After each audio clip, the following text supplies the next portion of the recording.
कठोपनिषद के द्वितीय अध्याय की द्वितीय वल्ली पर मैं अपनी बात कहने का प्रयास करती हूँ।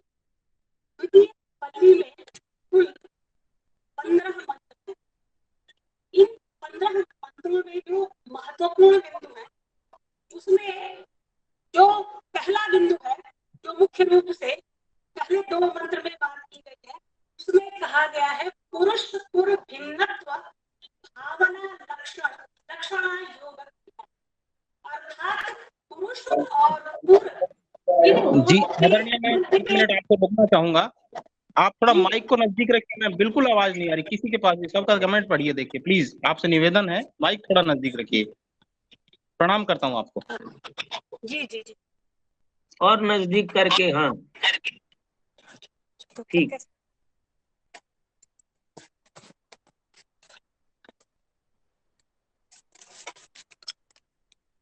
जैसा कि मैं अपनी बात का प्रारंभ कर रही थी, यदि रिकॉर्डिंग कर रही हो तो बंद कर दीजिए। इसके कारण भी आवाज आ रही है सर? हाँ, रिकॉर्डिंग के कारण भी गड़बड़ हो जाता है, तो आप हाँ सर। हाँ बोले। अब ठीक है सर? हाँ ठीक है, नजदीक होके एकदम बोलिए। हाँ सर, बहुत नजदीक है जी जी। जो प्रथम मंत्र है, उस प्रथम मंत्र में उस एक अवक्र चेता अज तत्व की बात कही गई है। मंत्र का सामान्य जो अर्थ, परंपरागत अर्थ है, उसके अंतर्गत कहा गया है कि जो नित्य विज्ञान स्वरूप अजन्मा का एकादश द्वार युक्त पूर्ण यह शरीर है, उस अवक्र चेता अज तत्व का सम्यक रूप से ध्यान करके मनुष्य शोक नहीं करता, शरीर में रहते हुए ही वह जीवन मुक्त हो जाता है। यहाँ पर एकादश द्वार युक्त एक पुर की बात कही गई है। शरीर को एक पुर के रूप में कहा गया है, जो उसमें एकादश द्वार है। शास्त्री जी ने अपने भाष्य में 4 प्रकार के एकादश द्वारों की चर्चा की है। पहले जो एकादश द्वार है उसमें चित्त, मन, बुद्धि, अहंकार तथा पंच महाभूत और इसके अतिरिक्त आत्माक्षर और अक्षर, ये एकादश द्वार बताए गए हैं। दूसरा जो उन्होंने एकादश द्वार की चर्चा की है उसमें उन्होंने 5 ज्ञानेंद्रिया, 5 कर्मेंद्रिया और 1 मन की बात की। और तीसरे एकादश द्वार के अंतर्गत उन्होंने 7 शीर्ष प्राण, 1 बुध, उपस्थ और नाभि तथा 1 मन को जोड़कर एकादश द्वारों की, ये 3 जो एकादश द्वार बताए हैं, ये विज्ञान भाष्य की अपनी मौलिक बात है। परंपरागत अर्थ के अनुसार जो मंत्र में कहा गया है कि 2 कर्ण द्वार, 2 चक्षु द्वार, 2 नासा द्वार, 1 मुख द्वार, 1 ब्रह्म रंध्र और उपस्थ मूल द्वार, और ये 11 द्वारों रूपी, दरवाजों रूपी पुर में जो कि शरीर है उसमें वह अवक्र चेता आत्म तत्व निवास करता है। भोक्तात्मा को उसी अवक्र चेता के का अनुसार करने से ही वह जीवन मुक्त होकर के अपने सद्यो मुक्त को प्राप्त करता है। शास्त्री जी ने इसमें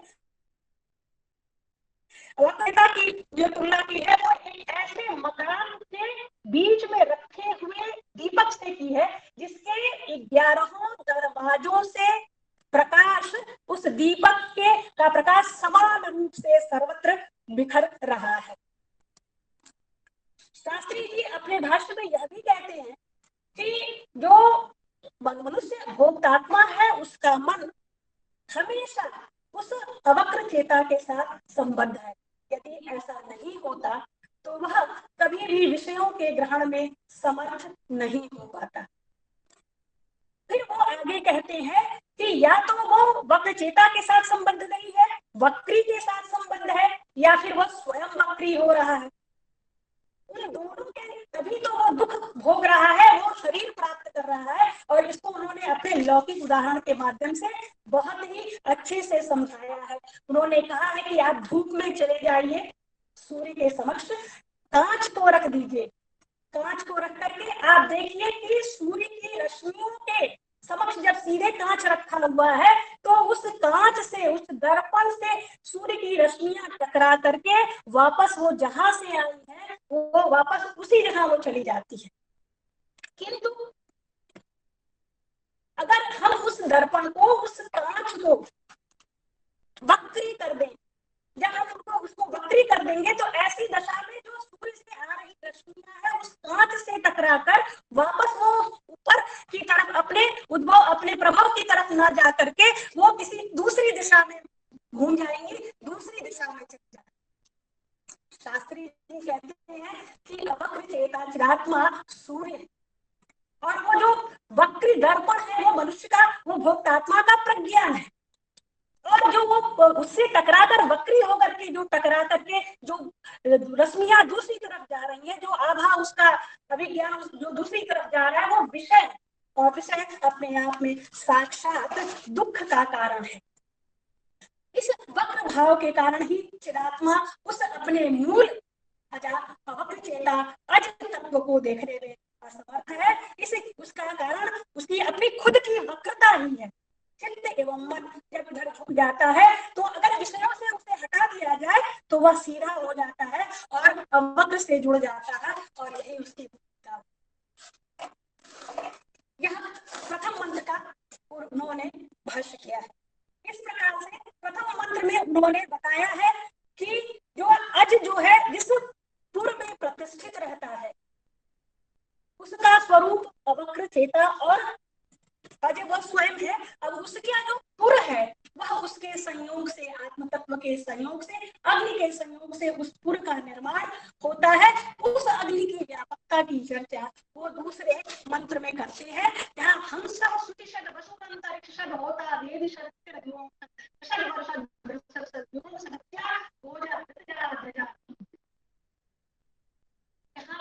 उस अग्नि की चर्चा की गई है, जिस अग्नि की चर्चा, जिस अग्नि से ये पूरा अवक्र चेता का पूर्ण निर्मित।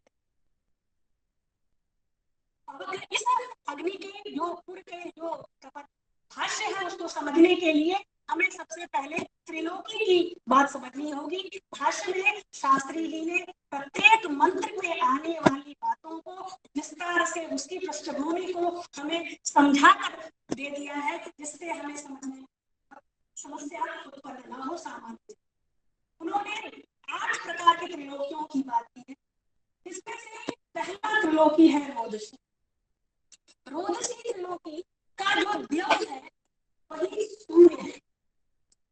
बहुत सारे जिन मंत्रों में देव को ही सूर्य कहा गया है और सूर्य को देव कहा गया, यह उन्होंने बताया है।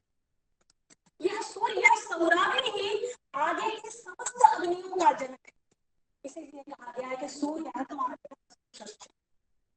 इस सूर्य से ही पृथ्वी की उत्पत्ति हुई है। पृथ्वी के अंतर्गत 2 प्रकार के अग्नियां संबंधित हैं, चित्त अग्नि और चिते निधेय। चित्त अग्नि से पृथ्वी के पिंड का निर्माण होता है तथा चिते निधेय अग्नि से मुख्य पृथ्वी का निर्माण हुआ है। इस मुख्य पृथ्वी के क्रमशः पृथ्वी, अंतरिक्ष और द्युलोक भाग हो जाते हैं और इसे ही पार्थिव या सौम्य त्रिलोकी के नाम से जाना जाता है। आगे की सृष्टि अभी इसी त्रिलोकी, पार्थिव त्रिलोकी से आगे बढ़ रही है। संस्कृत शब्द जो आया मंत्र में वह इस सूर्य के समस्त दोषों को, समस्त आवरण को, समस्त अंधकार को नष्ट करके निर्मल करने वाला है। वही अंशी है, वही समस्त अग्नियों का जनक है। वह जो सूर्य है वही जो वह हंस के नाम से कहा गया है। और यह हंसाग्नि, हंस के पश्चात हंस को हमें याद रखना होगा कि इसके ऊपर अमृतात्मा के पश्चात परवेश की है। जब हम सुख ब्रह्म सत्य की बात जब करेंगे तो हम सुख की वहां पर स्थिति को स्पष्ट करेंगे। हंसाग्नि से ही जो के बीच में द्युलोक है। हंसाग्नि जब द्युलोक में प्रतिष्ठित होती है तो वो श्रुति शब्द के नाम से प्रसिद्ध होती है।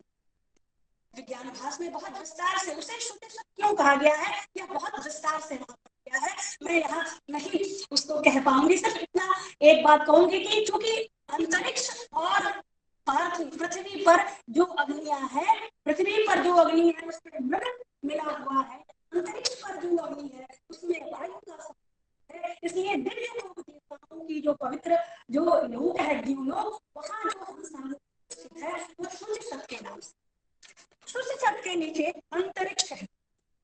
मंत्र में उसे अंतरिक्ष सत कहा गया है, क्योंकि अंतरिक्ष और वायु दोनों ही वायु प्रधान वस्तु है, अंतरिक्ष भी वस्तु, इसलिए जो हंसानी अंतरिक्ष पर प्रतिष्ठित है उसे अंतरिक्ष सत, वसु अंतरिक्ष सत भी कहा गया। उसे वायु सत भी कह सकते हैं, उसे अंतरिक्ष, तीनों भी नामों से उसके पश्चात पृथ्वी है। पृथ्वी पर जो दो अग्नियां हैं, चिते निधि नाम की जो अग्नि है वह अमृताग्नि है और उसका संबंध देवताओं से है। देवताओं को वो पार्थिव वस्तुओं से जोड़ने वाली है, इसीलिए उसके लिए मंत्र में होता शब्द आया, अग्निमय देवा। ये और इसके नीचे वेदी शब्द अग्नि है। वेदी यहाँ पर पृथ्वी, पिंड पृथ्वी के लिए आया है, क्योंकि शास्त्री जी ने बहुत सारे ऐसे उदाहरण दिया है, इसमें पृथ्वी को वेदी माना गया। तो इस वेदी में जो स्थित अग्नि है वह अग्नि यहाँ पर वेदी शब्द नाम से अभिहित है। वेदी शब्द जो अग्नि है उसको समझने के लिए हमको आगे के दो चीजों को समझना होगा कि आगे जो पृथ्वी पर जो अग्नि है वो किस संबंध से आधार, तो वहां पर दो संबंध के आधार पर वह है, एक बहिर्याम संबंध और दूसरा अंतरिक्ष संबंध। इसीलिए जब मंत्र में अतिथि दुर्मोह शब्द जो आया है वो यह बताता है कि जब अग्नि बाह्य अंतर्याम संबंध से होती है, याम संबंध से होती है, तो वो अतिथि के समान द्वार पर स्थित होती है। जैसे जल का जो उष्णता है उसमें जो उष्णता है वो बहिर्याम संबंध से, अंतर्याम संबंध से अर्थों को जानने के लिए जो अगला है नृषभ, नृ शब्द से लोग केवल नर या पुरुष योनि को है, परंतु सभी योनियों में जो ऊपर और स्त्रीत्व नर और मादा जो है उन सब दोनों को उन्होंने ग्रहण किया है, और उनमें जो स्थित है उनमें जो अग्नि है, पाताग्नि है, जठराग्नि है, वह अंतर्याम संबंध से निहित है, उसको उन्होंने नृषभ नाम से यहाँ पर कहा गया है। वही जब ज्वराग्नि होगी तो है वो अगले दिन शक्ति भाती होगी, वह इस प्रकार से। आगे वर्ष, वर्ष अर्थात जब अग्नि जीव पदार्थों में प्रत्यक्ष रूप से है, प्रत्यक्ष अग्नि का प्रज्वलित स्वरूप श्रेष्ठ है, वर है, इसलिए जो जहां प्रत्यक्ष रूप से स्थित है वहां पर वर्ष के रूप में। उदाहरण के लिए जितने भी हमारे रत्न है, हम रत्न खरीदते हैं तो देखते हैं इसमें कितना फायर है, जितनी अग्नि की मात्रा जितना प्रत्यक्ष है, इसलिए उन रत्नों को उनमें जो स्थित हंसाग्नि है, जो प्रतिष्ठित है, जो वेदिशत नाम से है, वो वर्षक के नाम से, वो इन रत्नों को वर्षक के नाम से बताया गया। जल से यहाँ पर उन्होंने दो बार बताया, एक रतसत अभी और एक ऋतजा इसके बाद बताया।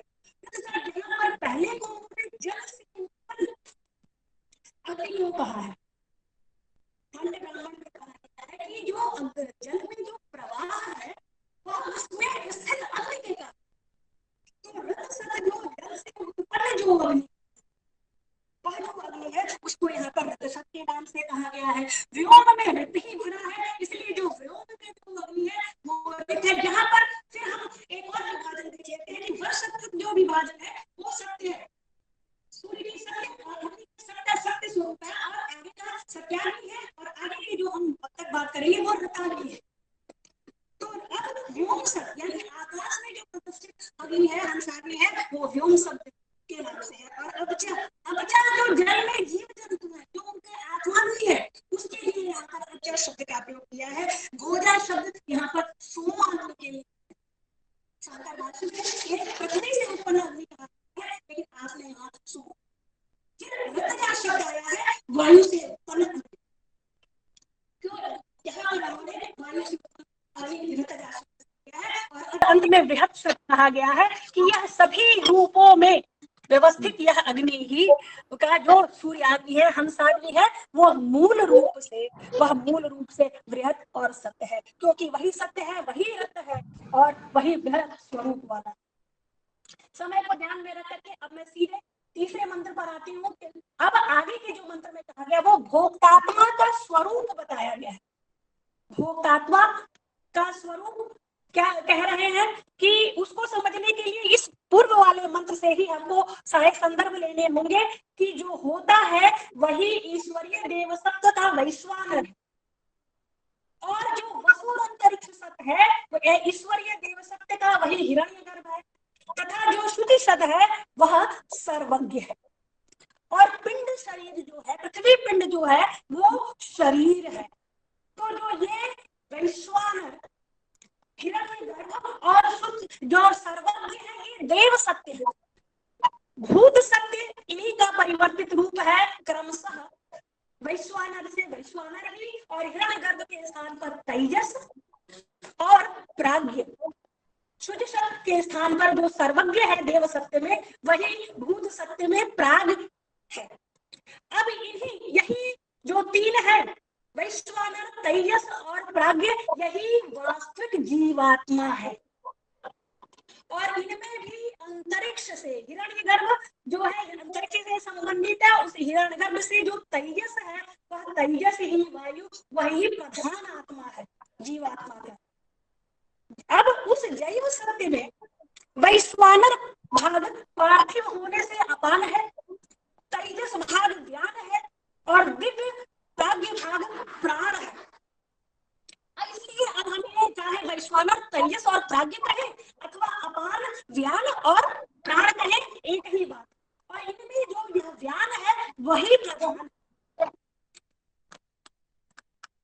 इनमें जो ज्ञान है वही प्रधान है। इस हिसाब से और यह ज्ञान ही बीज में स्थित रहता है, प्राण उसके ऊपर है। प्राण का प्रदेश कंठ से लेकर के नाभि तक, कंठ से लेकर के हृदय तक प्राण का है, और हृदय से नाभि तक ज्ञान का प्रदेश है, तथा नाभि से मूल द्वार तक अपान का प्रदेश है। इसमें जो स्थिर अपान ज्ञान है वही उपासना के योग्य है। तीसरा मंत्र जब कह रहा है कि ऊर्ध्वं प्राणं यत्यपानं प्रत्यगस्यति मध्ये वामनमासीनं विश्वे देवा उपासता, तो ये जो पार्थिव देवता अर्थात प्राण है, और जो दूसरा ज्ञान, इस प्राण जो मध्यस्थ जो वामन देवता है ज्ञान, उसकी ये दोनों प्राण और अपान, सौर देवता प्राण और अपान देवता पार्थिव देवता अपान, ये दोनों इसी की उपासना करते हैं।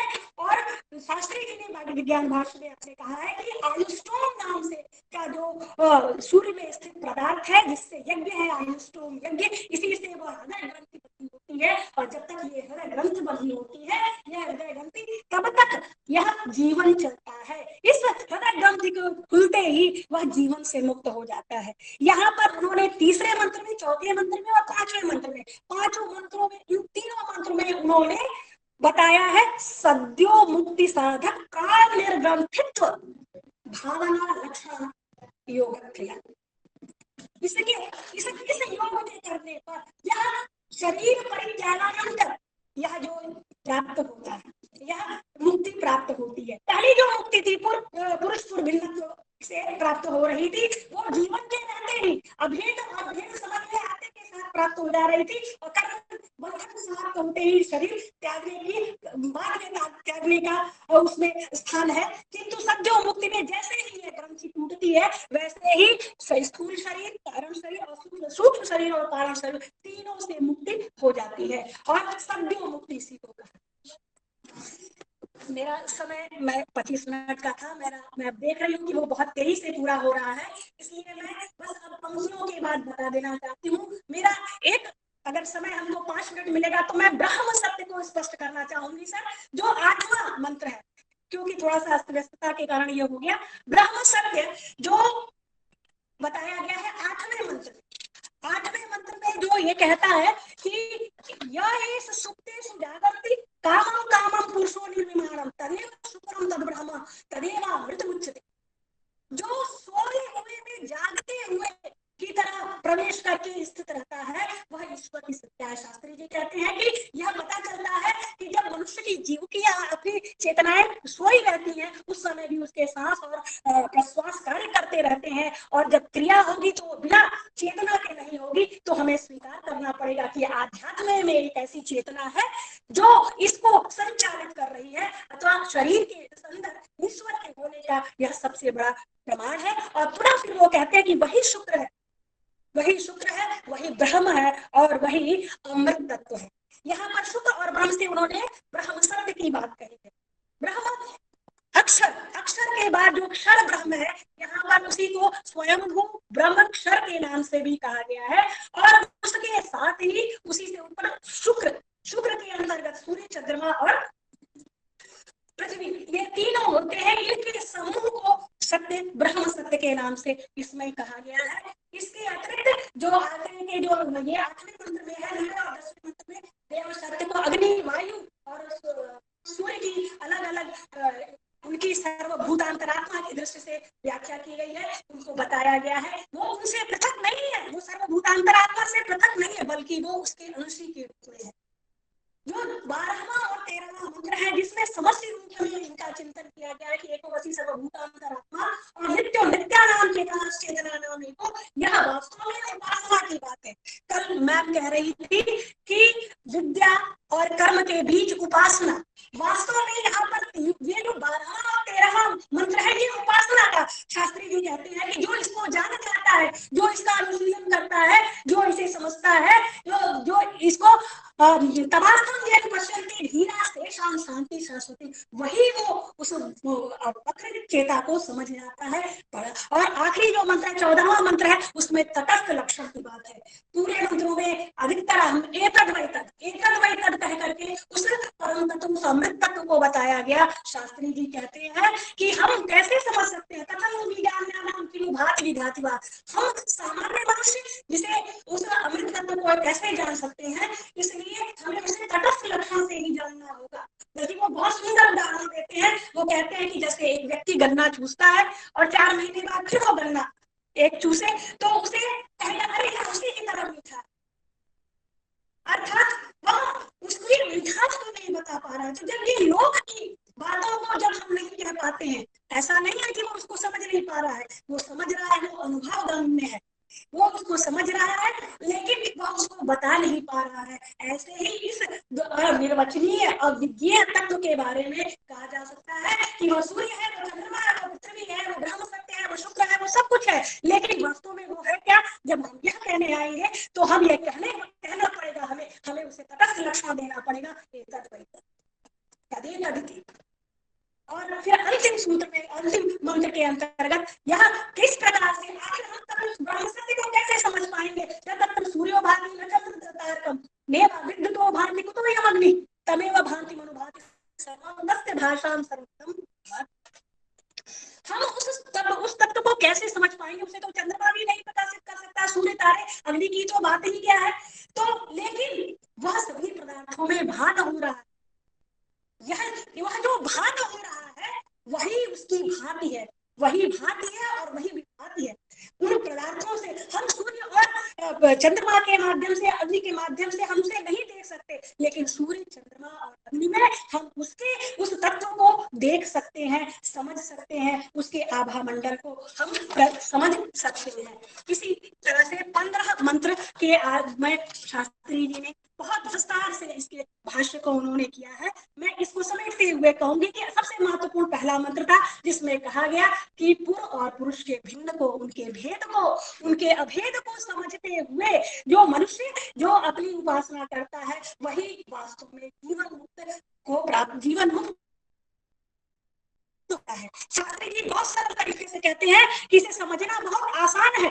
क्यों? क्योंकि पुर का निर्माता अग्नि है, अग्नि ही सूर्य है, सूर्य ही हमारा विज्ञान आत्मा है, विज्ञान महान है, महान साक्षात अव्यक्त है, अव्यक्त आत्माक्षर है, आत्माक्षर अक्षर है, और अक्षर ही साक्षात अवक्र चेता अव्यय है, अव्यय ही पुर है और वही पुरुष है। तो यथार्थ में कोई सीमा नहीं है, कोई अल्पता नहीं है, केवल भूमा है, जिसे पाने का अभ्यास भोक्तात्मा को हमेशा निरंतर करना चाहिए। यो वही भूमा तद वही सुखम, और वही इसे करने पर ही उस